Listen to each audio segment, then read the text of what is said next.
मुनीब अपना मैं बड़ा हैरान था इस चीज पे। आपको पता है कि पहले चलें श्रीलंका में मैचेस हुए, फिर बारिश वाला सिनेरियो हुआ, फ्लडिंग वाला, फिर उसके बाद कहा गया कि जी हैम्बरटूटा में शिफ्ट होंगे, फिर आता है कि नहीं जी अपना मैचेस जो हैं वो कोलंबो में वापस शिफ्ट हो गए हैं। बारिश वहां पर 70% एक्सपेक्टेड है जिस दिन पाकिस्तान इंडिया का मैच है। उसके बाद एक रिजर्व डे रखा हुआ है कि अगर बारिश होती है अगले दिन भी बारिश 65% एक्सपेक्टेड है। तो अगर पूरे सिनेरियो की बात करूं तो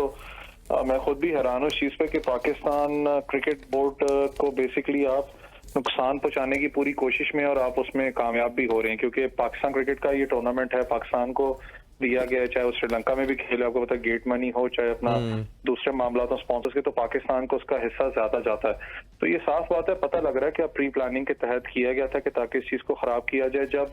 पाकिस्तान क्रिकेट बोर्ड ने एक 5 दिन को बताई भी थी कि UA is the best option, वहां पर ना बारिश है, आप इजीली खेल सकते हो, सितंबर में आपने खेलना है, वहां पर शाम में मौसम काफी बेहतर हो जाता है। अगर 4-5 बजे की बात करें तो पहले भी आपको याद हो जब पिछला वर्ल्ड कप हुआ था सितंबर में ही हुआ था, तो कोई किसी को इशू नहीं था खेलते हुए। तो मुझे समझ में नहीं है कि आखिर इंडिया को मसला क्या था। फिर इंडियन यहाँ पर जब चेयरमैन भी आए हैं देखने के लिए मामला, तो वापस जाकर उन्होंने बात की कि जी बड़ा प्यार मिला, सिक्योरिटी बड़ी जबरदस्त थी, टूर्नामेंट बड़ा जबरदस्त अपना चल रहा है, अपना वहां पर जो एशिया कप जितने मैचेस हुए हैं। तो मसला फिर किस चीज का यहाँ पर खेलते हुए, मैं इस चीज पे लिख के कहने के लिए तैयार हूँ, इंडियन क्रिकेटर्स को भी इशू नहीं है, मसला सारा गवर्नमेंट और बीसीसीआई को, क्योंकि जय शाह को पता है उनके जो भाई हैं वो आई गेस इंटीरियर मिनिस्ट्री में हैं, वो इंटीरियर मिनिस्टर इंडिया में, तो सारे प्रेशर वहां से उनको फेस करना पड़ता है। जो भी बीसीसीआई को, प्लेयर्स को तो कोई इशू नहीं है पाकिस्तान में खेलते।